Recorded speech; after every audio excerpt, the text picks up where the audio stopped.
안녕하세요. 오늘은 우리나라 최초의 SF 소설이 과연 어떤 작품일까에 대해서 한번 말씀을 드리겠습니다. 이 책은요, 김동인 작가 아시죠? 예, 김동인 작가의 작품집입니다. 사실 김동인 작가의 단편소설을 모은 책들은 지금도 시중에 많이 나와 있고 그래서 책을 구하기는 어렵지 않고요. 제가 지금 들고 있는 책은 이게 1980년대에 나왔던 책입니다. 그래서 이 김동인의 단편을 모아놓은 책들 중에 보면 대개 여기 수록되어 있는 작품들 중에 K 박사의 연구라는 단편 소설이 들어가 있어요. 여기도 보시면 이제 K 박사의 연구라는 단편 소설이 여기 있는데 이 K 박사의 연구라는 작품도 어렵지 않게 찾아볼 수 있습니다. 아마 인터넷에서도 아마 그 출처라든가 책 서지 정보 같은 거 쉽게 볼 수가 있는데, 제가 이 작품을 먼저 소개해 드리는 이유는 이 김동인의 K 박사의 연구 1929년에 발표가 됐는데요. 이 작품이 바로 우리나라 최초의 창작 SF 소설일 가능성이 있다. 예, 이 말씀을 드리기 위해서입니다. 아직까지 우리나라에서 SF 문학을 아주 꼼꼼하게 연구를 한 사례가 없어서요. 현재 우리나라 최초의 창작 SF 소설이 무엇인가라는 거에 대해서는 좀 확정된 어떤 답이 있는 건 아니에요. 그렇지만 현재까지 밝혀진 바에 따르면 1929년에 김동인이 K 박사의 연구라는 작품, 이건 이제 일종의 대체 식량을 연구하는 과학자가 겪는 어떤 약간은 좀 우스꽝스러운 이야기를 쓴 단편 소설인데, 이 작품보다 더 앞선 창작 SF 소설이 현재까지는 좀 밝혀진 게 없습니다. 그래서 김동인의 K 박사의 연구가 우리나라 최초의 창작 SF 소설이다라고 아직까지는 알려져 있고요.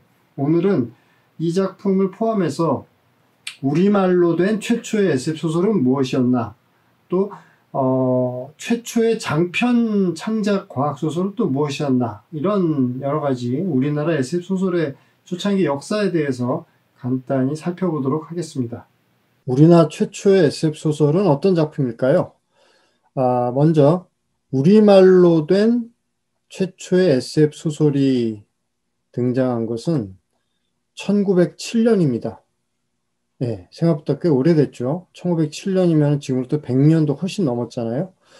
그때 1907년에 일본의 동경에서 유학하고 있던 한국인들이, 제1유학생들이 태극학보라고 하는 학술지를 간행을 하는데요. 여기에 해저 여행 기담이라고 하는 외국 작품이 번역이 돼서 실립니다. 지금 보시는 바로 이 작품인데, 해저 여행 기담이라고 한자로 되어 있고, 사실 우리말로 된 최초의 SF라고는 하지만 이게 지금 한글보다는 한자가 더 많아가지고 지금도 사실 웬만한 사람은 좀 읽기가 힘들죠. 그렇지만 여기 보시면 여기 노디라스, 이게 이제 노틸러스 호를 말하는 거죠. 여기 또 네모, 이게 이제 네모 선장. 그래서 이런 걸 통해서 이게 이제 노틸러스라든가 네모 선장 얘기를 들으신 분들은 이 작품하고 아실 텐데, 이게 바로 쥘 베른의 해저 이말리를 번역을 한 겁니다. 네, 그래서 우리말로 된 최초의 SF 소설은 쥘 베른의 해저 이말리를 번역한 해저 여행 기담이라고 하는 작품, 이게 1907년에 나왔다는 거고요. 그 다음에 1912년, 그리고 또 요 시기 1912년보다 앞서서 1908년에도 이제 철세계라고 하는 또 쥘 베른의 작품이 우리말로 번안이 돼가지고 소개된 바가 있고, 또 1912년에는 또 김교재라고 하는 그 당시 신소설 작가이기도 했던 사람이 번역을 한 비행선이라는 책도 이 단행본으로 출간이 됐습니다. 근데 제가 이제 이거를 소개해드린 이유가 뭐냐면, 여기 보면은 과학소설 비행선, 그러니까 과학소설이라는 단어를 아주 명확하게 이렇게 내세웠어요. 네. 그래서 요즘도 SF 소설을 우리말로 번역할 때 공상과학 소설 이렇게도 많이 얘기를 하는데, 사실 공상이라는 말이 원문에는 없는 거잖아요. SF는 사이언스 픽션이니까 우리말로 번역하면 그냥 과학 소설이라고 해야 맞는 거죠. 공상이라고 하는 좀 부정적인 뉘앙스가 있는 접두어가 붙은 거는 나중에 이제 일제 강점기를 지나면서 어, 일본에서 이제 판타지하고 SF를 같이 묶어서 공상과학 소설 뭐 이렇게 표현을 했었는데 그 말이 우리나라에 들어오면서 그냥 SF를 공상과학 소설 이렇게 번역해서 표현하는 게 널리 퍼지면서 지금까지도 공상과학 소설이란 말을 많이들 쓰죠. 근데 정확하게 얘기하면 그냥 외래어로 SF라고 하던가 아니면 그냥 과학 소설, 여기 처음 우리나라에서 이렇게 과학 소설이라고 했던 것처럼 이렇게 얘기를 하는 게 맞는 겁니다. 그래서 이 비행선이라고 하는 작품은 처음에는 이게 쥘 베른의 혹시 뭐 기구를 타고 오주관이라는 작품이 있는데 그 작품을 번안을 한 건가라고 이제 잘못 알려지다가 지금은 이제 원작이 무엇인지 밝혀져 있습니다. 이거는 이제 미국에서 나오던 그 니 카터라고 하는 주인공이 활약하는 이게 이제 통속 소설이에요. 뭐 그 당시 미국에서는 이걸 이제 다임 노벨이라는 말로 표현을 했는데 동전으로 싸게 구해서 볼 수 있는 뭐 이런 그 주인공이 세계 각지를 막 돌아다니면서 여러 가지 활약을 펼치는 이야기들이 이렇게 매주 이렇게 나왔었는데 그 중에 이제 몇몇 에피소드를 중국어로 번역이 됐거나 또는 뭐 일본어로 번역이 됐던 거를 다시 우리말로 중역을 한 것이 바로 이 비행선입니다. 그 다음에 제가 아까 말씀드렸던 처음에 1929년에 김동인 작가의 K 박사의 연구라고 하는 단편 소설이 아마 한국 최초, 우리나라 최초의 창작 과학 소설이 아니겠는가라고 좀 추정이 되는 거고요. 그 다음에 1933년에는 그 신동아라는 잡지 여기에 라디움이라고 하는 아주 짧은 꽁트가 김자혜라고 하는 그 당시 기자로 활동하던 여성 작가가 쓴 작품으로 이렇게 실렸습니다. 여기도 보면 여류 꽁트라고 써 있죠. 이 잡지는 이 작품은 엄밀히 말하자면은 SF는 아니에요. 그렇지만 제가 소개하는 이유는 그 서양의 과학 기술이 우리나라에 들어오면서 우리나라의 어떤 전통적인 구시대 정서와 서양의 신문물이 만나는 어떤 그 접점에서 연출되는 하나의 좀 희극적인 모습을 이 짧은 꽁트 형식으로 잘 표현을 했기 때문에 제가 여기서 따로 이제 언급해서 소개를 드리는 겁니다. 그 라디움이라고 하는 게 방사능 광석 물질이잖아요. 근데 그거를 뭐 시골 노인이 평소에 뭐 관절통이라든가 이런 데 좀, 어, 통증이 있을 때 이 라디움, 그 라디움인지 뭔지 모르죠. 그냥 이상한, 신기한 돌멩인데 이거를 갖다 대고 있으면 왠지 좀 뭐 시원하고 통증이 가시는 것 같다. 그래서 신통한 돌멩이를 가지고 있었는데 먹고 살기가 궁해지니까 이걸 가지고 이제 서울로 올라옵니다. 경성으로. 그래가지고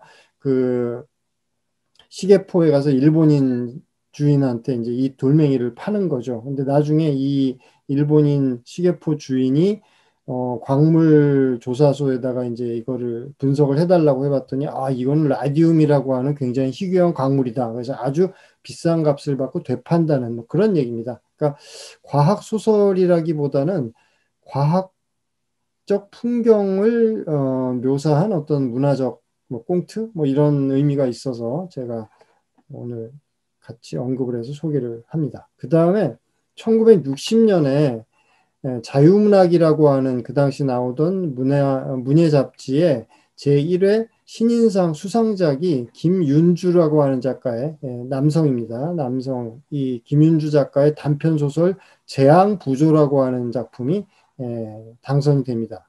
제가 이거를 또 소개하는 이유는 이게 아마 우리나라 최초의 그 디스토피아 또는 종말 이후, 흔히 이제 포스트 아포칼립스라고 그러죠. 그 종말 이후를 다룬 아마 우리나라 최초의 작품이 아닌가. 그래서 이 작품이 뭐냐면 여기 보시면 버섯구름의 재앙은 압도적이고 순간적이었다.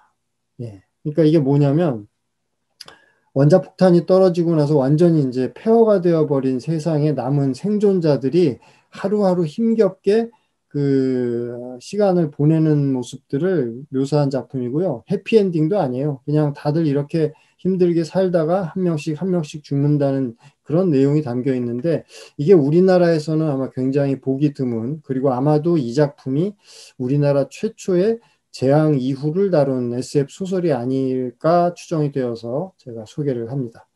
그 다음에 이제 1965년에 그 당시 주간 한국이라고 하는 잡지가 새로 창간이 되면서 장편 추리소설 공모전을 했는데요. 그때 당선된 작품이 이 문윤성 작가의 완전사회라고 하는 소설입니다. 근데 이건 이제 추리소설이 아니라 이제 SF예요. 여기도 보면 사이언스 픽션이라고 이렇게 써 있죠.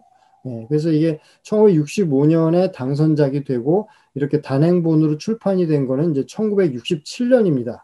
근데 이 작품이 아마 우리나라 최초의, 그러니까 어린이 청소년을 대상으로 한 창작 소설은 이 이전에도 있었어요. 그 한낙원이라고 하는 작가가 쓴, 이 한낙원 작가는 1950년대부터 신문에다가 어린이 청소년용 SF 소설도 연재하고 그랬던 분인데, 이분은 이제 어린이 청소년 독자를 대상으로 한 작품만 꾸준히 수십 년 동안 창작을 하셨고, 이 문윤성이라고 하는 작가는 성인용 장편 SF 소설을 1965년에 이 완전 사회라고 발표를 했는데, 이게 아마 우리나라 최초의 성인용 장편 SF 소설이 아니겠는가, 이렇게 다들 평가를 하고 있습니다. 그래서 이분이 이제 그 문윤성 작가고요.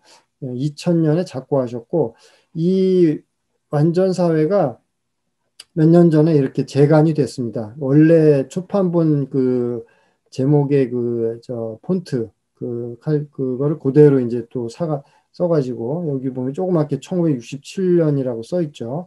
그러니까 작품이 처음 이제 공개가 된 건 1965년이고 단행본으로 처음 출판이 된 게 1967년이라서 이렇게 여기 1967이라는 연도를 명기를 했습니다.